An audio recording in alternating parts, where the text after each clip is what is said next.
Oh Deus, por que, Jesus? Por que que eu fui falar aquilo? Meu Deus do céu, que dia que eu vou ter controle nessa língua minha? Meu Deus, me ajuda, Senhor. Coloca um freio na minha boca, Senhor. Coloca um guarda na porta dos meus lábios, Jesus. Por favor, me ajuda. Eu não queria ter dito aquilo, Jesus. Eu queria ter me controlado, Senhor. Oh, meu Deus, me ajuda. Por favor, me ajuda.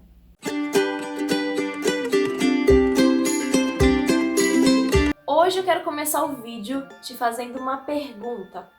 Você consegue controlar a sua língua? É muito difícil, não é mesmo?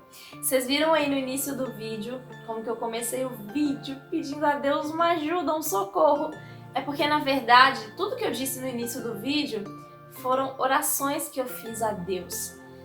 Eu sempre fui uma pessoa que eu pensava assim, poxa, eu tenho que expor a minha opinião, porque se eu não disser o que eu penso, o mundo vai sofrer, o mundo vai se acabar se eles não souberem o que Maísa tem pra dizer.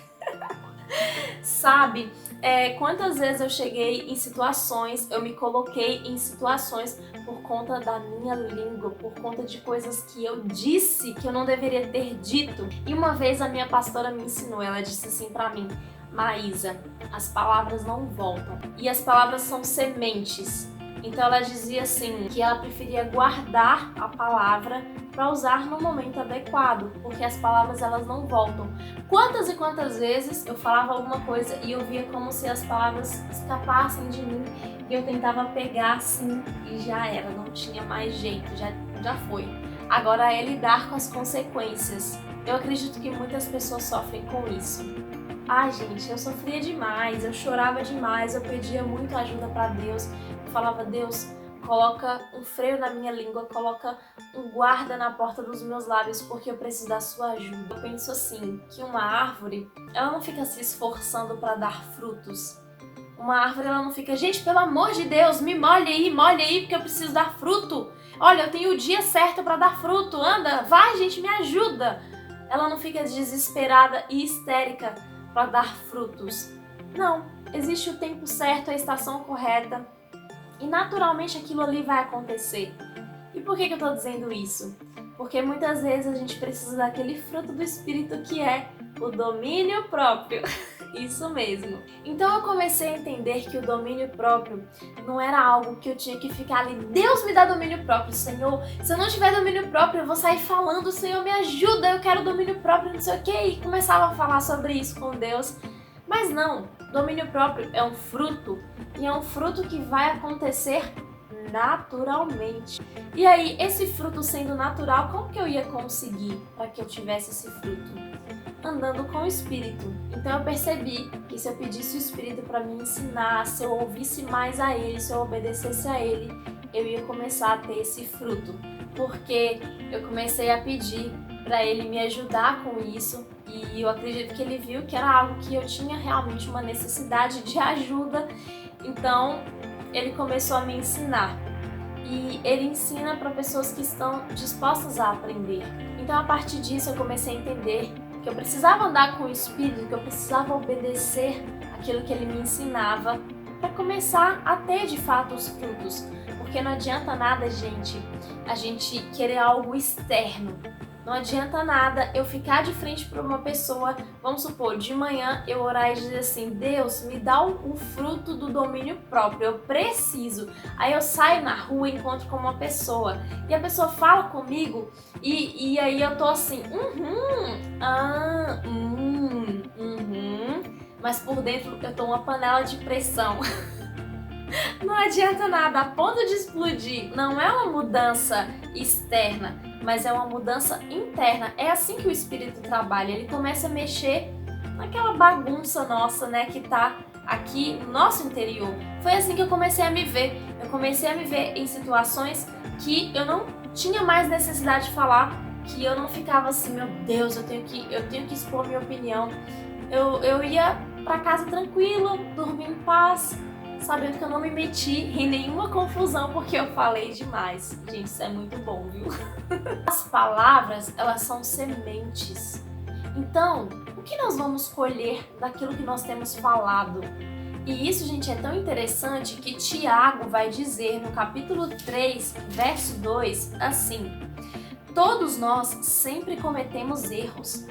Quem não comete nenhum erro no que diz é uma pessoa madura, capaz de controlar todo o seu corpo.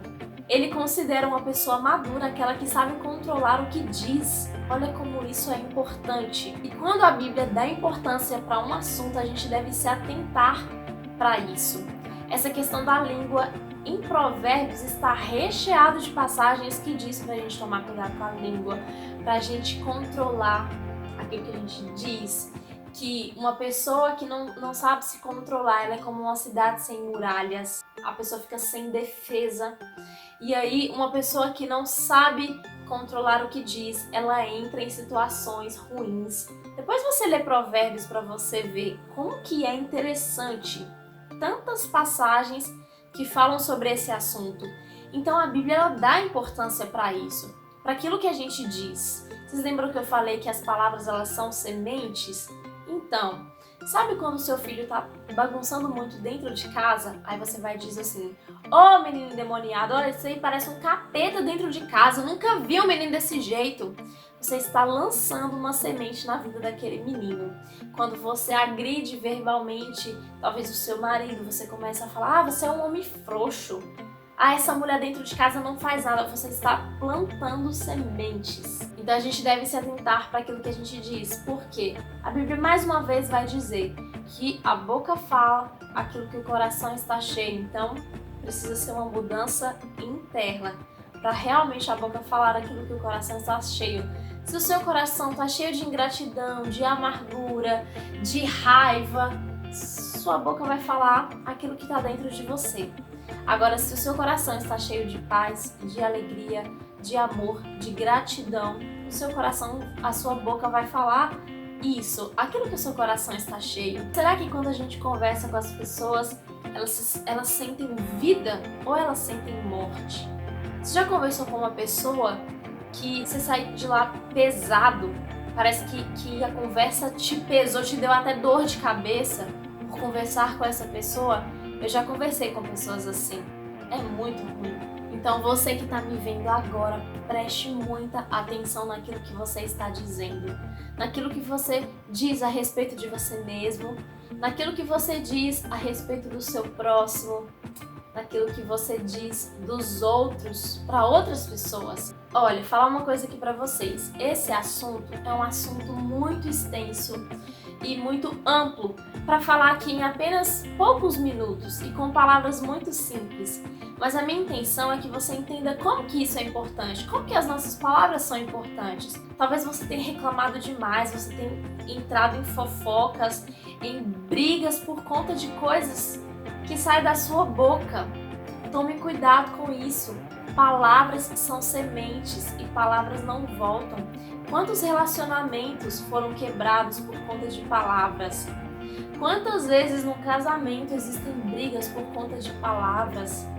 Quantos filhos estão feridos com os seus pais por conta de palavras? A partir desse vídeo você pode entender que você tem um poder na sua boca, você tem um poder na sua língua de trazer vida para dentro da sua casa. Você pode profetizar na vida dos seus filhos, do seu casamento, do seu marido, da sua esposa. Então busque a palavra de Deus, busque conhecer a palavra de Deus, leia o livro de Provérbios. Jesus, onde ele chegava, ele trazia a vida. Que nós possamos ser assim, que nós possamos desejar aprender com o Espírito a controlar a nossa língua. Então era isso, gente, que eu queria dividir com vocês. Eu espero que esse vídeo tenha abençoado a sua vida. De todo o meu coração eu desejo isso. Busque na palavra, leia a Bíblia, para que você possa ser transformado. Um grande beijo para todos vocês e até quarta que vem.